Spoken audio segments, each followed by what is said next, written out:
Hello everyone, I am Tessellating Hexagons, and yesterday was the final of Haba, I think I'm saying that correctly, which has kind of become the national final vehicle for Israel.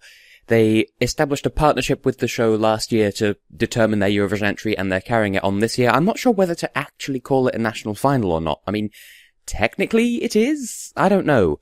But would someone mind explaining the voting procedure for it to me? Because I saw the results and it's something like the winner had 79% of the votes, but then second place had 78. Like, hang on a minute, that doesn't add up to 100.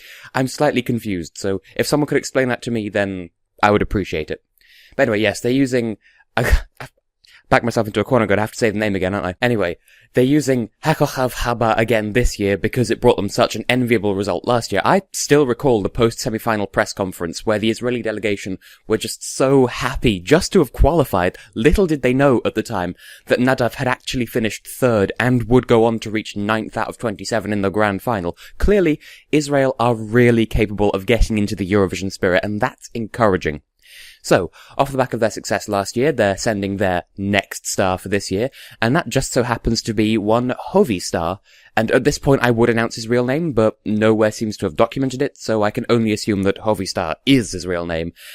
I don't know, especially given the title of the song, it does sound a little bit like a stage name, but I mean, who am I to judge?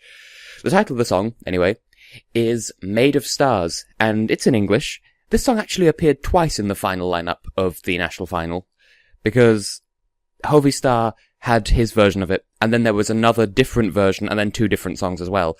So, odds were good that this song would win, just because there was twice as much Made of Stars as there were any other song. So how do I feel about it? Well, it's actually pretty good. It could be so horribly generic in some places, but it manages to avoid that completely, with some really well-written lyrics and some interesting choices in the instrumentation department, particularly the downwards glissando on whichever string instrument that is between the first refrain and the second verse, which, in any other context, would remind me of the old cliches of a haunted house for whatever reason. I can't tell if it's just a really deep violin or a viola or a cello or what. I used to play the violin, and I don't even remember what it sounds like, apparently. But you know the bit I mean. I also rather like how it's kind of sort of two genres in one, but sort of not really, but also a little bit. Like, it starts sounding like it might end up being some huge swelling ballad, but then, at the start of the second verse, the drums and guitar kick in, and it completely changes the feel of the song, without the song actually changing all that much. And the best part is, though, with all that, is it works. It sounds like it flows. It's a good transition, unlike a certain other country's song this year, naming no names, of course, because I am a professional. So what are the good points about this one, then? Well, I don't know how they managed it, but this song has the potential to sound repetitive without actually sounding repetitive. This surprises me, given the number of times he says made of stars throughout the song in the refrains. It should, by all rights, seem repetitive, but it doesn't. In fact, it just helps to sell the melody, especially of the refrain, even more, making it all the more memorable, so you have something to latch onto, a phrase of the song that can play in your head when you think, now, how does Israel's song this year go again?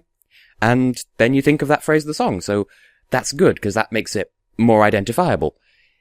If it comes easily to mind, it can spend more effort on impressing on the night, rather than having to do anything excessive to stick in people's minds, because it does that anyway. So it's good they've already got that covered. On a semi-related note, the lyrics in general are, as I said, really well written.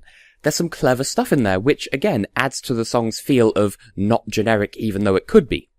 Besides that, there's something about his voice, and the loquacity of the lyrics and the instrumentation that just makes it feel very much like an Israeli Eurovision entry, which lends itself to the song's identity, without dominating the identity entirely, which, again, helps with it being memorable. One other thing that I ought to concede is, while I do think that the age of the key change in a Eurovision song is long dead, this song handles it really well. The transition isn't jarring, and it does, in fact, have that sound that it's going for, one that implies progress and forward momentum in the song that makes it sound like it's not staying in one place for too long. Like an extension of the introduction of the drums and the guitar at the second verse. So the song's always building, and that's good. In contrast, for example, Portugal last year, where the key change came as a real sudden shock and it was surprising and it just didn't work at all. In this case, it does work. So, again, points for being well written. Now, as for the other side of the coin, the bad points, I guess you could say that the key change might be considered a bad point, if only because it's not the done thing to include that sort of thing in a Eurovision song anymore, or at least not as much as it used to be. But it works, so I'm not going to count it as a bad point. What I will count, though, is that while the song does have the constant sense of progress and it has regular deviations from anything that could be perceived as generic, the song itself isn't particularly striking as super special.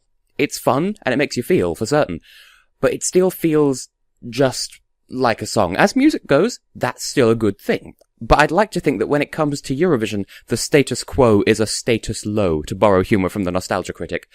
So for any other context, I would say that it's good that it feels like a song and nothing but. But in Eurovision, I feel like it's the norm to go a bit further than that. So I feel like it could be more. And semi-related to that, too, is that from what I've seen, this song has had quite a negative response from the public.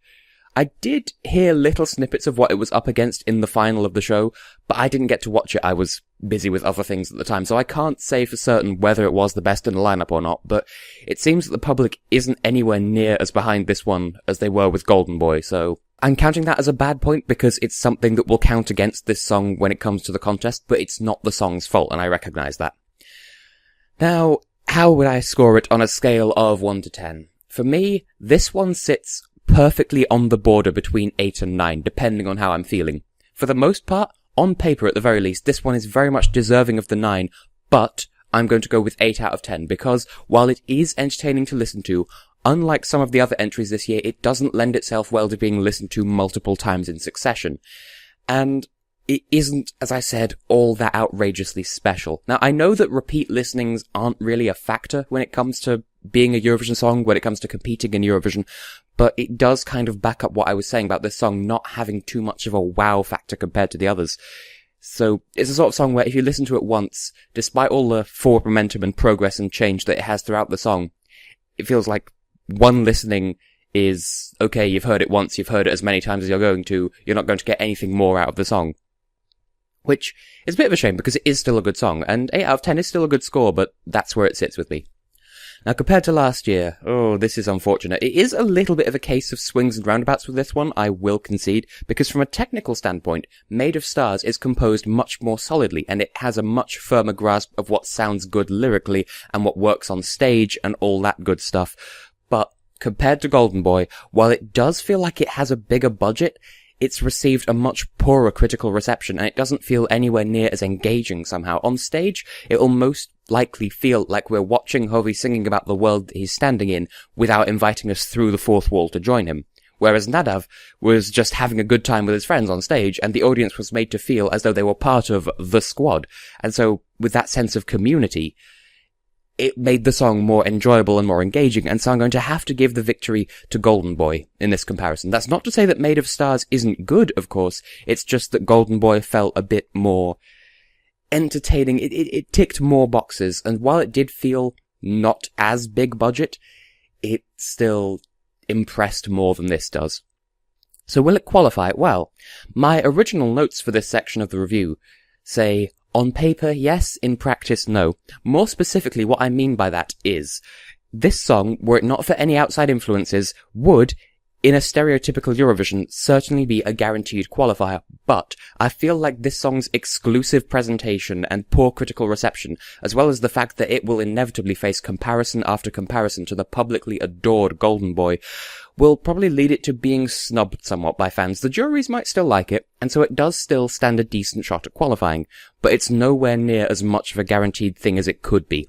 I feel as though people are going to compare it to Golden Boy last year, and people are going to think, okay, well, nobody else seems to like this song, so I'm just going to favour someone else.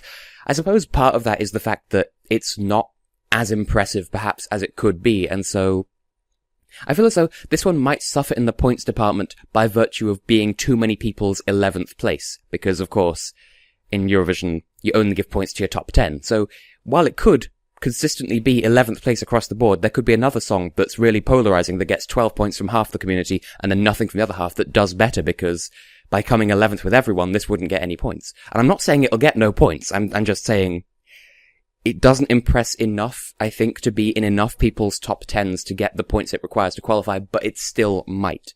It's just that it's not as impressive and it's not as much of a talking point as Golden Boy either. However, I will still say good luck to you, Israel, because I admire your approach to Eurovision, because you found something that worked last year and you're sticking with it without it feeling samey. So, I mean, good luck to you. See you in Sweden.